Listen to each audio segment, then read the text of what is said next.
Bless you po sa ating beloved ordered preacher, Louie Angelis. Tayo po'y manalangin, mga minamahal. Mapagpala po namin ang mga Diyos, makapangyarihan sa lahat sa pangunat panalangin ng ang beloved parents in the Lord. Your entire prophet, God, mahal na Panginoon, maraming salamat sa naunang yugto ng iyong banal na gawain at tunay pong pinagpalat nilang isan, mahal na Panginoon. Narito po kami sa pagdala ng iyong banal na salita, Ebanghelyo ng kaligtasan, mahal na Panginoon. Pagpalain mo po ito, mahal na Panginoon, sa ganang akin, mahal na Panginoon. Sa iyo lamang umaasa, mahal na Panginoon. Kayo po ang maglagay ng mga karapat-dapat, angkop ng mga pananalita sa aking bibig, mahal na Panginoon. Bigyan mo po ng lubos na pangunawa lahat ng mga tagapakinig. Samahan mo po kami ng iyong Santong Espiritu na puno-puno ng kapangyarihan at pag-ibig, mahal na Panginoon. At sama-sama namin pinapalas lahat ng mga hadlang. We bind the power of darkness of unbelief. Cast out. In Jesus' name. In Jesus' name. Amen and amen. Praise God. Tayo na po, mga minamahal, ay makaupo sa ating mga upuan. At bago pong lahat, ang pinakamataas sa pagpupuri, pasasalamat, pagdadakila, pagpaparangal, kapangyarihan, pagsamba, ay nauko lamang sa ating pinakamamahal na Panginoong Hesukristo, ang Diyos ng mga Diyos, ang Hari ng mga Hari. Walang iba kundi ang ating pinakamamahal na Panginoong Hesukristo. Tayo po ay nagpapabot ng dobling paggalang, pagbati sa ating beloved Honorable Pastor, Evangelist Estrada Almeida, the end-time prophet of our loving God in this time. And we always cherish and remember the blessed teaching of our beloved Assistant Pastor, Lina Z. Almeida, to all the beloved children, grandchildren. Sa inyo po minamahal na mainit na naglilingkod, nagpapahalaga sa banal na gawain ng Diyos, maging sa ating mga webcast viewers, observers. Magandang madaling araw na po sa ating lahat sa makapangyarang pangalan ng ating pinakamamahal na Panginoong Hesukristo. Amen. Praise God. At atin pong winabati ang ating beloved Minister Fillmore. Amen. Praise God. Purihin ang ating dakilang Diyos. Ating beloved Ruth. Praise God. Ating beloved Min. Praise God. Kuya Mark. Hallelujah. God bless you po. Hallelujah. Tayo po'y pinagpala sa madaling araw na ito. Amen. Praise God. Hallelujah. At tayo na po minamahal ay mag-aaral ng banal na salita ng ating dakilang Diyos. Atin po munang tunghayan ang naunang dalawang talata. Kindly po. Dito po sa Mateo Kapitulo 11, ang talatang 28. Magsiparito sa akin, kayong lahat na napapagal at nabibigat ang lubha, at kayo'y aking pagpapahingahin.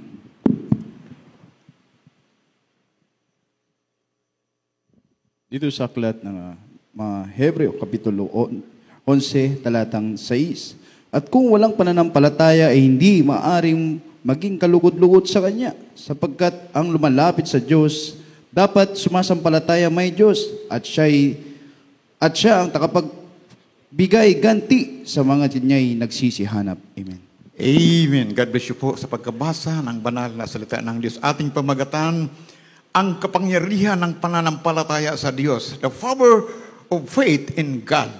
Sapagat sa panahon na tayo po'y nanampalataya, saka pa lamang nag-i-intervene ang kapangyarihan ng ating dakilang Diyos. Amen. Praise God. Kaya nga minamahal sa tao, naririyan kung minsan, naririyan minamahal ang masasabi natin, kasaganaan sa tao.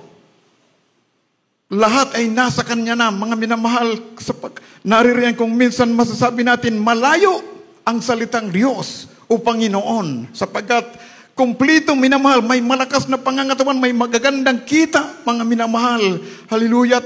Malayo ang tinatawag na pagpupuri sa ating dakilang Diyos. Ngunit, sa kapalamang lumalapit sa ating dakilang Diyos sa panahon na naririyan na gabuhok o gahibla na lang ang kanilang hininga.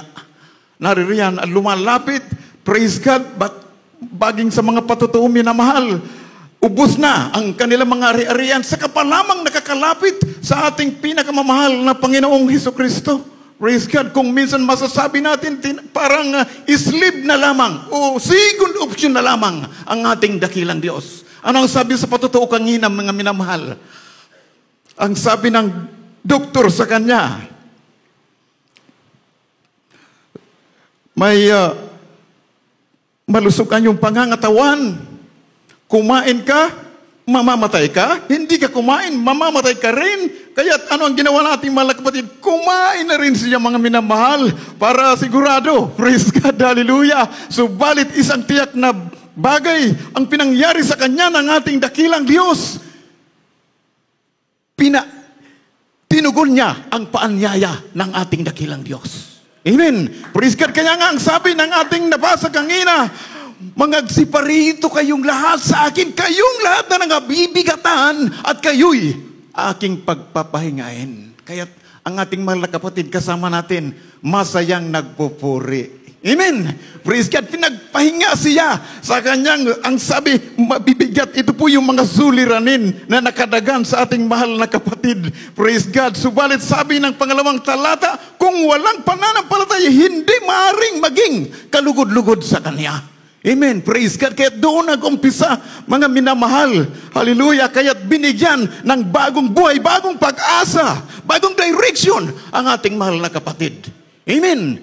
Praise God. Hallelujah. Kaya't minamahal, praise God, kung naririyan, napakahalaga ng pananampalataya sapagkat matapos tayong manampalataya, saka ipapakita sa atin ang mga dakilang bagay, ngunit mahirap na hindi natin nangalalaman. Amen. Praise God. Ganon po ang kapangyarihan ng ating dakilang Diyos. Kaya pinapangyari ang lahat ng bagay ayon sa kanyang banal na kalooban. Kindly po sa dalawang talata. Amen. Dito po sa Mateo 17, talata 20, ganito po ang pagkasulat. At sinabi niya sa kanila, dahil sa kakauntuan ng iyong pananampalataya, sapagkat sa katotohanan, sinasabi ko sa inyo, kung magkaroon kayo ng pananampalataya na kasinlaki ng butil ng binhi ng mustasa, ay masasabi ninyo sa bundok na ito, lumipat ka mula rito hanggang doon, at ito'y lilipat, at sa inyo'y hindi may pangyayari. Amen.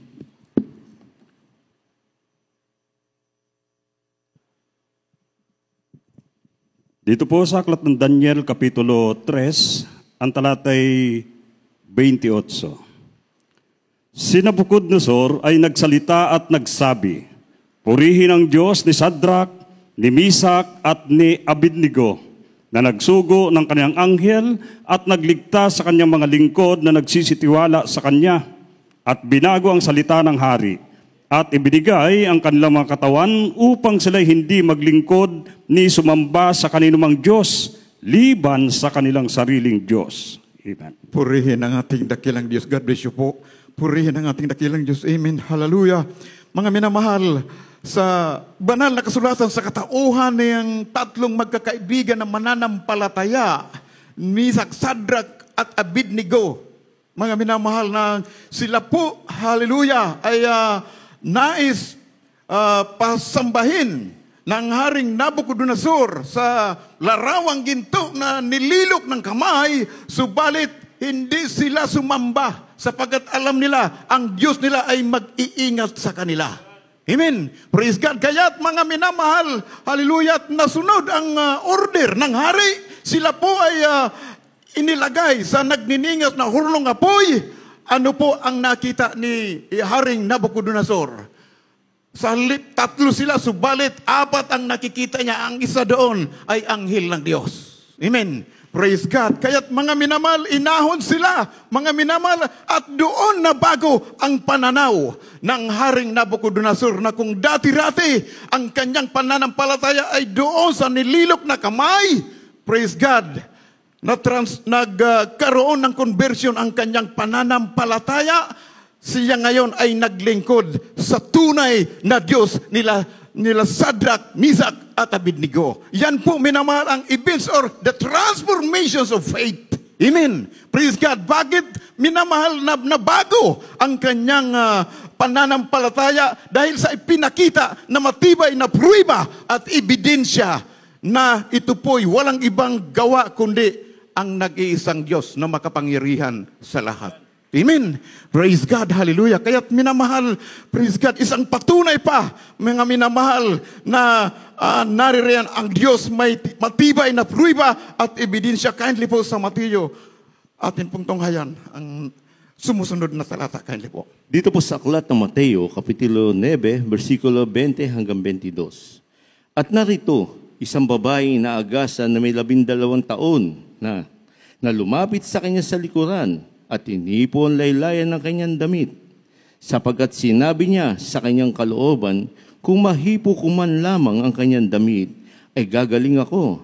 Datapwat paglingon ni Jesus, pagkakita sa kanya na sinabi, Anak, lakasan mo yung loob, pinagaling ka na yung pananampalataya at gumaling ang babae mula sa oras na iyon. Amen. Purihin ang Diyos. God bless you po.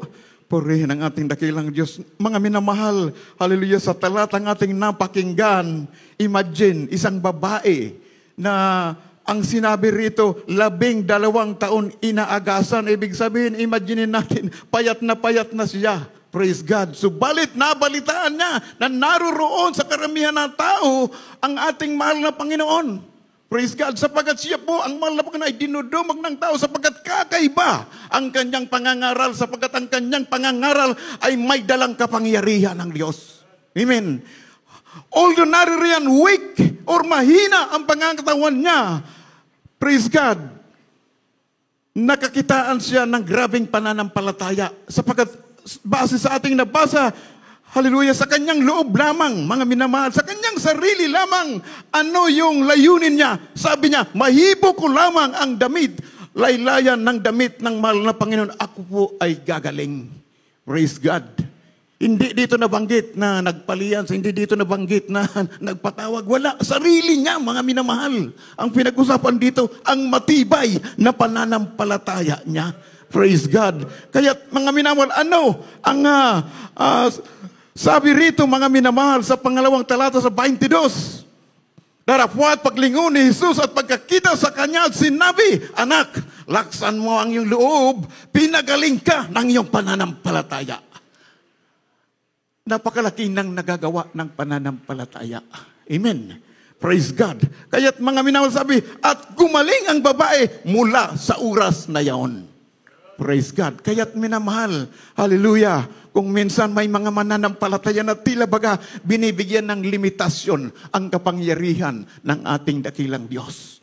Subalit, kung may 100% kang pananampalataya, mga minamahal, sa Diyos ay walang imposible. Walang mahirap na bagay. Kaya niyang papangyarihin ang lahat ayon sa kanyang banal na kalooban. Kaya nga, minamahal, kung ating balikan ng Mateo 17:20, sabi, magkaroon ka lamang ng kasing liit na pananampalataya na butil na mustasas, sabihin mo sa bundok na ito, lumipat ka mula rito hanggang doon, ito'y lilipat. Praise God, hallelujah. Ang ibig sabihin dito, minamahal, it is not literal, hindi ito literal na bagay. Ang ibig sabihin dito, mga minamahal, maging mga imposible sa tao. Minamahal, hallelujah, huwag tayong sumuko kung tayo po'y may hinahayuan. Praise God, na tila baga mahirap sa atin. Subalit idulog natin ito sa ating dakilang Diyos. Maging ating mga matagal ng panalangin, huwag tayong umatras, huwag tayong sumuko, sapagkat ang Diyos naghihintay lamang ng tamang timing. Amen. Praise God. Hallelujah. Kanya niyang papangyarihin ang lahat na maging mahirap na bagay. Amen. Praise God. Ating last verse, malapit na po tayo magtapos. Kindly po. Dito po sa 1 Korinto Kapitulo 2, ang bersikulo po ay 4 at 5. At ang aking pananalita at ang aking pangaral ay hindi sa mga salitang panghikayat ng karunungan, kundi sa patutuo ng Espiritu at ng kapangyarihan, upang ang inyong pananampalataya ay huwag masalig sa karunungan ng mga tao, kundi sa kapangyarihan ng Diyos. Amen. Purihin ang ating dakilang Diyos. Maganda po ating mga awit. Amen. Praise God. Kaya't minamahal, sabi ng ating nabasa, napakaliwanag dito ang purpose of our faith. Sabi rito na ang patutuo ng Espiritu at ng kapangyarihan upang ang inyong pananampalataya ay huwag masalig sa karunungan ng tao, kundi sa kapangyarihan ng Diyos. Amen. Praise God. Kaya't minamahal sa atin bilang isa, bawat mananampalataya sa atin, meron tayong actual or tunay na pinangyari ng ating dakilang Diyos ang ating mga patutuo. Amen. Praise God. Hallelujah. Credible itong patutuo sapagkat tunay na pinangyari sa atin, bawat isa sa atin, at hindi rin ito mangyayari kung walang kalakip na kapangyarihan ng ating dakilang Diyos. Amen. Praise God. Kaya pala nasabi ng ating beloved parents in the Lord, in time prabi to our loving God, na ano ang sabi niya? Kung makatagpo ka lamang sa tunay at buhay na Diyos sa pamamagitan ng ministeryo pong ito, ang sabi niya, higit pa sa kayamanan. Amen. Praise God. Bakit mga minamahal sa panahon na nagpaulan ng pagpapala ang ating dakilang Diyos? It is a complete package na pagpapala. Wala ka nang hahanapin pa. Amen. Praise God. Ating awitan ang ating dakilang Diyos. Purihin ang ating dakilang Diyos. Hallelujah. Napakabait ng ating dakilang Diyos. Praise God. Hallelujah. Sapagkat sa Kanya ay binibigyan lahat ng pangyayari. Siya ang pinagbubukalan ng lahat ng mga pagpapala. Lamang ibigay natin ang ating 100% na pananampalataya sa ating dakilang Diyos. Purihin ang ating Diyos. Tayo po'y umawit.